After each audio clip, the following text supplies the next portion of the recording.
Assalamualaikum warahmatullahi wabarakatuh. Kami dari kelompok 3 dengan anggota Siti Nurmala, Hawin Alfi, Fatimah Nurfadilah, Almadinar, dan Hasna Jauza Al-Hanifah akan menjelaskan materi yang berjudul ingatan atau memori. Bismillahirrahmanirrahim. Assalamualaikum warahmatullahi wabarakatuh. Perkenalkan, saya Siti Nurmala. Di sini saya akan menjelaskan definisi ingatan. Ingatan merupakan suatu proses biologi, yakni informasi diberi kode dan dipanggil kembali. Pada dasarnya, ingatan adalah sesuatu yang membentuk jati diri manusia dan membedakan manusia dari makhluk hidup lainnya. Ingatan memberi manusia titik-titik rujukan pada masa lalu dan perkiraan pada masa depan. Ingatan memberikan bermacam-macam arti bagi para ahli. Pada umumnya, memandang ingatan sebagai hubungan pengalaman dengan masa lalu. Dengan adanya kemampuan untuk mengingat pada manusia, ini menunjukkan bahwa manusia mampu untuk menyimpan dan menimbulkan kembali apa yang pernah dialaminya. Menurut Slameto, ingatan adalah kembali informasi yang pernah diperoleh sebelumnya. Definisi ini masih sangat sederhana karena hanya menekankan pada kemampuan seseorang untuk memunculkan kembali informasi yang telah diperolehnya di masa lalu. Dengan kata lain, ingatan adalah memunculkan kembali pengalaman masa lalu. Menurut Walgito, daya ingat atau memori dimaknai tidak hanya kemampuan untuk menyimpan apa yang pernah dialami, namun juga termasuk kemampuan untuk menerima, menyimpan, dan menimbulkan kembali apa yang telah diketahui. Kemampuan tersebut disebut dengan pengkodean atau encoding, penyimpanan atau storage, dan pemulihan kembali terhadap apa yang telah dialami atau diketahui atau retrieval. Yang pertama yaitu proses encoding atau pengkodean terhadap apa yang dipersepsikan dengan cara mengubah informasi menjadi simbol-simbol sesuai dengan daya ingat seseorang. Dalam proses encoding ini, mengubah suatu sifat sebuah informasi ke dalam bentuk yang sesuai dengan sifat-sifat memori seseorang. Proses encoding ini sangat mempengaruhi waktu lamanya suatu informasi disimpan dalam pikiran atau jiwa seseorang. Dalam proses ini dapat berlangsung sengaja atau tidak sengaja. Proses tidak sengaja yaitu apabila hal-hal yang diterima oleh indranya dimasukkan dengan tidak sengaja ke dalam ingatannya. Contoh konkretnya, kita dapat lihat pada anak-anak yang umumnya menyimpan pengalaman yang tidak disengaja. Misalnya, bahwa ia akan mendapat apa yang diinginkan jika ia menangis keras-keras sambil berguling-guling. Proses sengaja yaitu bila individu dengan sengaja memasukkan pengalaman dan pengetahuan ke dalam ingatannya. Contohnya, kita sebagai mahasiswa di mana dengan sengaja kita memasukkan segala hal yang dipelajarinya di perguruan tinggi. Nah, yang kedua ada proses storage, penyimpanan terhadap apa yang telah diproses dalam encoding. Dalam proses storage ini dapat disebut juga dengan retensi, yang merupakan proses mengendapkan informasi yang diterimanya pada suatu tempat tertentu.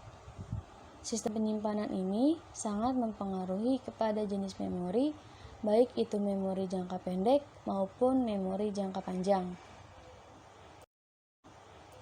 Nah, selanjutnya yang ketiga ada proses retrieval, pemilihan kembali atau mengingat kembali apa yang telah disampaikan sebelumnya dalam proses penerimaan informasi. Dalam proses ini, seseorang atau peserta didik berusaha mencari dan menemukan kembali informasi yang telah disimpan dalam memori untuk digunakan kembali. Mekanisme dalam proses ini sangat membantu peserta didik untuk mengatasi permasalahan sehari-hari sehingga sering dikatakan belajar dari pengalaman. Hal ini terjadi apabila peserta didik mampu menggunakan informasi yang telah diterima di masa lalu untuk memecahkan permasalahan yang ada di masa sekarang.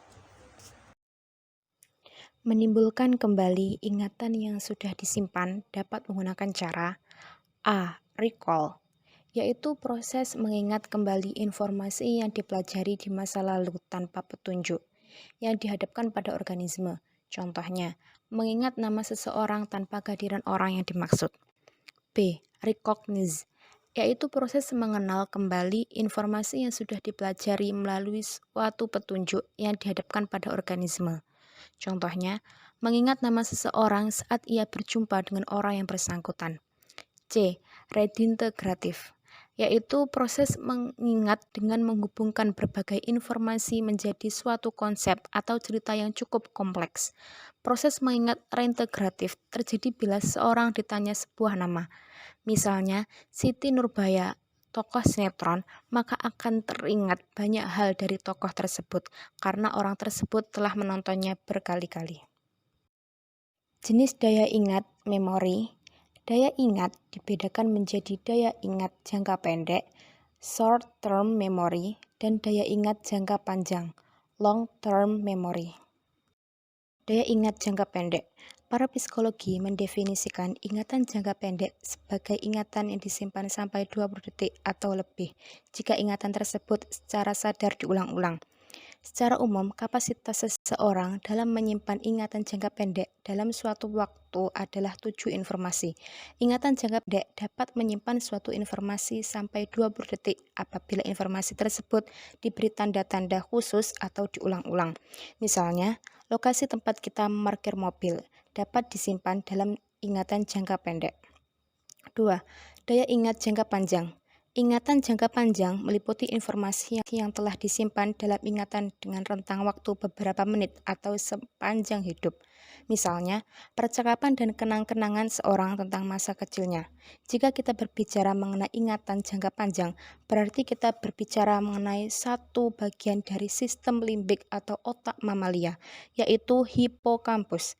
Hipokampus dikenal sebagai jalan untuk memproses semua memori kognitif. Saat suatu informasi masuk ke dalam otak melalui kelima panca indera kita, semua informasi ini pertama-tama akan diterima dan diproses oleh hipotalamus dan selanjutnya dikirim ke hipokampus. Di hipokampus, informasi ini dibandingkan dengan informasi yang berasal dari pembelajaran dan pengalaman yang terjadi sebelumnya untuk kemudian ditransfer ke memori kerja. Kemudian, hipokampus menjalankan fungsinya sebagai bagian otak yang memberikan label pada setiap fakta dan informasi yang nantinya akan disimpan dalam ingatan jangka panjang. Faktor-faktor yang mempengaruhi ingatan. Yang pertama, ingatan jangka pendek atau STM. Ingatan yang disimpan di dalam STM berlangsung kurang dari 30 detik. Jika disajikan secara serial, maka jumlah item yang didapat dalam STM adalah antara 2-5 item. Secara umum, STM memiliki kapasitas mengingat objek berkisar 7 item, atau antara 5 sampai dengan 9 item. Informasi yang disimpan dalam STM biasanya berupa kode auditori atau bunyi, tetapi dapat pula menggunakan kode semantik dan visual. Selanjutnya yang kedua, efek posisi serial, atau the serial position effect. Sejumlah informasi atau objek yang disajikan secara berurutan akan mempengaruhi ingatan seseorang. Objek-objek yang berada pada posisi atau urutan bagian awal dan juga akhir akan cenderung diingat lebih baik daripada objek yang berada pada urutan di tengah. Karena informasi yang terletak di bagian awal akan lebih dulu memasuki ingatan jangka pendek, sehingga memungkinkan dilakukan pengulangan di dalam pikiran secara membadai untuk kemudian dipindahkan ke dalam ingatan jangka panjang. Bagi informasi yang terletak di urutan tengah, ketika memasuki ingatan jangka pendek, bersamaan waktunya dengan proses pengulangan informasi di bagian depan, sehingga hanya sedikit kapasitas bagi pengulangan kembali informasi yang terletak di tengah. Dengan demikian, informasi yang terletak di tengah urutan belum sampai dipindahkan ke ingatan. Antara itu, informasi yang terletak di bagian akhir cenderung diingat lebih baik, sebab informasinya masih berada pada ingatan jangka pendek pada waktu di-recall. Yang ketiga, ingatan jangka panjang atau LTM. Ingatan jangka panjang ini meliputi proses penyimpanan informasi yang bersifat lebih permanen atau berlangsung lebih lama dari beberapa menit sampai waktu yang tidak terbatas. Selain itu, informasi akan disimpan dalam bentuk maknanya atau semantik. Yang keempat, keahlian atau expertise. Keahlian dalam suatu bidang memiliki pengaruh yang sangat besar terhadap seseorang. Orang akan dapat mengingat bahan dan informasi baru dengan baik apabila ia memiliki latar belakang pengetahuan yang cukup baik di bidang tersebut. Hal ini terjadi karena latar belakang pengetahuan keahlian seseorang dapat menjadi isyarat mental atau mental cues. Isyarat mental ini merupakan bagian dari susunan pengetahuan yang sudah dipelajari secara teliti dan diorganisasikan dengan baik. Isyarat mental dapat menimbulkan gambaran yang jelas mengenai suatu objek di dalam mental atau pikiran seseorang. Selain itu, isyarat mental juga memiliki sifat yang lebih menonjol, sehingga tidak mudah dikacaukan oleh informasi yang lain. Yang kelima, pemberian kode khusus. Prinsip pemberian kode khusus ialah seseorang akan mudah mengingat kembali suatu peristiwa yang terjadi hanya jika sesuai dengan bekas yang ditemukan dalam ingatannya. Dengan kata lain, orang akan mengingat kembali informasi dengan lebih baik jika situasinya sama dengan situasi pada waktu ia melakukan proses pemberian kode sebelumnya. Suatu informasi yang disimpan dalam bentuk makna atau semantik akan diingat kembali lebih efektif apabila tugas yang diminta juga berbentuk makna dan bukan intonasinya. Yang keenam, emosi atau afek. Aktivitas mengingat juga dipengaruhi oleh keadaan emosi seseorang. Pertama, dalam mengingat kata-kata, maka orang cenderung mengingat lebih baik pada kata-kata yang menyenangkan daripada kata-kata yang menyedihkan. Fenomena ini disebut Pollyanna Principles, yaitu satuan informasi yang secara emosi menyenangkan. Biasanya diproses lebih efisien dan tepat daripada informasi yang mengandung kesedihan. Kedua, atau mood congruence, yaitu ingatan menjadi lebih baik jika bahan yang dipelajari sama dengan suasana hati yang berlangsung pada saat ini. Ketiga, ketergantungan dengan suasana hati. Ketergantungan ini terjadi apabila seseorang mengingat informasi lebih baik dalam suasana hati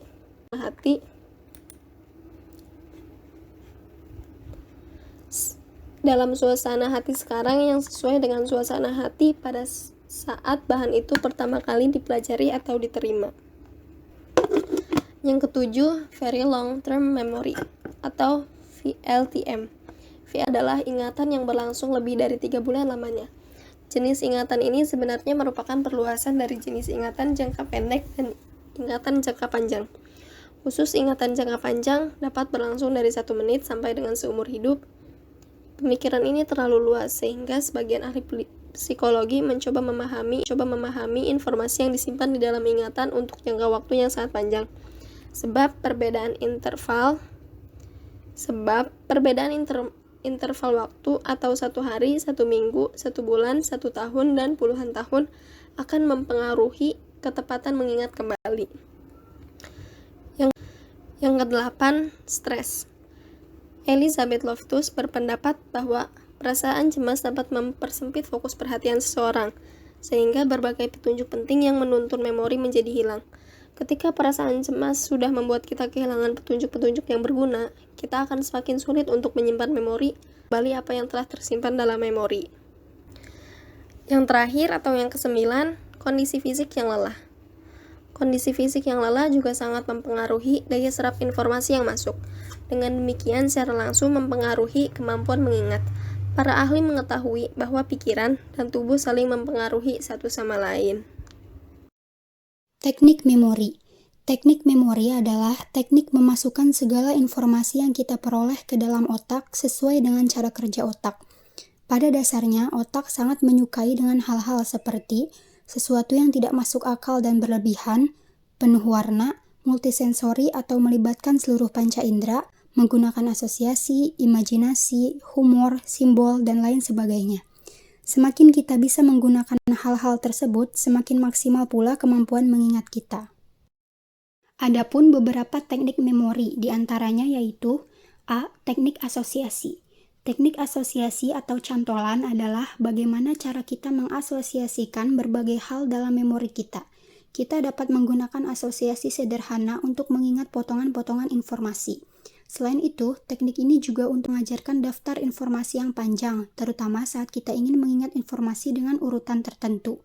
B. Sistem mata rantai. Sistem mata rantai adalah suatu sistem penggunaan mnemonics yang paling dasar yang menghubungkan antara item satu dengan yang lain secara berurutan. Metode ini juga disebut dengan metode cerita. Sebab dengan cerita, ada item-item yang dihubungkan secara berurutan baik dari depan maupun dari belakang dan akan mudah diingat. C. Sistem peg word atau kata kunci. Sistem peg adalah suatu sistem yang terdiri dari sejumlah kata-kata benda konkret yang telah dihafal sebelumnya dan dihubungkan dengan nomor atau huruf abjad. Misalnya, sistem peg yang dikembangkan oleh Henry Hudson yang menggambarkan satu objek dengan satu nomor. Nomor 1 sama dengan lilin atau gambar lilin berdiri. Nomor 2 sama dengan angsa dan lain sebagainya. D. Sistem loci atau lokasi. Dengan metode ini, kita bisa mengasosiasikan informasi yang ingin kita ingat dengan lokasi tertentu. Kita dapat mengingat informasi dengan mudah jika kita meletakkannya di tempat tertentu. Cara meningkatkan kinerja ingatan. Secara garis besar, daya mengingat atau kapasitas ingatan setiap orang dapat ditingkatkan. Paling sedikit, penggunaannya dapat dioptimalkan melalui latihan-latihan dan strategi-strategi tertentu. Adapun strategi dan teknik untuk membantu meningkatkan kinerja ingatan seseorang diantaranya yaitu: yang pertama ada imagery visual. Imagery visual yaitu gambaran mengenai sesuatu di dalam pikiran. Misalnya, mengingat kata kerbau, maka orang dapat membayangkan di dalam pikirannya mengenai gambar kerbau di buku atau seekor kerbau berada di tengah sawah. Dengan mengingat suatu peristiwa, orang dapat melakukannya dengan membayangkan kembali peristiwa itu di dalam pikirannya. Yang kedua ada organisasi. Mengorganisasikan informasi sehingga membentuk suatu tatanan atau pola tertentu, misalnya berupa serial atau hierarki. Organisasi serial dapat dipergunakan ketika seseorang harus mengingat banyak kejadian. Ia dapat menyusun secara urutan kejadian-kejadian itu sesuai dengan waktu kejadian dari yang sudah lama sampai yang baru terjadi atau sebaliknya. Yang ketiga ada mediasi. Menggunakan mediasi atau perantara. Cara ini dilakukan dengan menambahkan kata-kata atau gambar-gambar di dalam materi yang akan diingat. Misalnya kata cerdas. Agar lebih mudah mengingat, artinya, maka seseorang dapat menambahkan kata tersebut dengan solusi cerdas atau orang cerdas. Selain itu, mediasi juga dilakukan dengan membuat singkatan. Dan yang terakhir ada simbol. Mengganti simbol terhadap objek yang ingin dilihat. Misalnya, mengganti simbol huruf dengan angka atau sebaliknya. Sekian presentasi yang dapat kami sampaikan. Terima kasih. Wassalamualaikum warahmatullahi wabarakatuh.